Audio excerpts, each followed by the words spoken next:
British ഭരണകാലത്ത് 1914 കോഴിക്കോട് തുടങ്ങിയ soap company 1964 സംസ്ഥാന സർക്കാർ ഏറ്റെടുത്തു. Kerala soaps and oil limited എന്ന പേരിൽ പ്രവർത്തനം ആരംഭിച്ചു.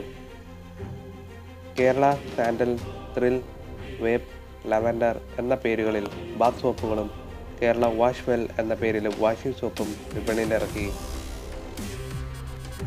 1992 സ്ഥാപനം അടച്ചുപൂട്ടപ്പെട്ടു. തുടർന്ന് 2010 വ്യവസായ വകുപ്പ് മുൻകൈയെടുത്ത് കേരള സ്റ്റേറ്റ് ഇൻഡസ്ട്രീസ് എന്റർപ്രൈസസിന്റെ കീഴിൽ വീണ്ടും ഉൽപ്പാദനം ആരംഭിച്ചു. ഈ സർക്കാരിൻ്റെ കാലത്ത് 2017 സ്ഥാപനം ലാഭത്തിലായി.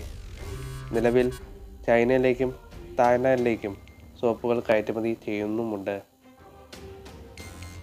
കേരളത്തിൽ നിലവിൽ സപ്ലൈകോ, കൺസ്യൂമർ ഫെഡ് ഔട്ട്ലെറ്റുകളിൽ, സർക്കാർ വിപണന കേന്ദ്രങ്ങൾ എന്നിവയിലൂടെയും മിലിറ്ററി ക്യാൻറ്റീനുകൾ, സെൻട്രൽ പോലീസ് ക്യാൻറ്റീനുകൾ എന്നിവിടങ്ങളിലേക്കും ഇത് ലഭ്യമാണ്.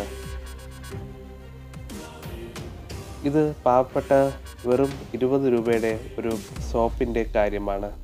ഇത് ഓൺലൈനിലൂടെയും ലഭ്യമാണ്.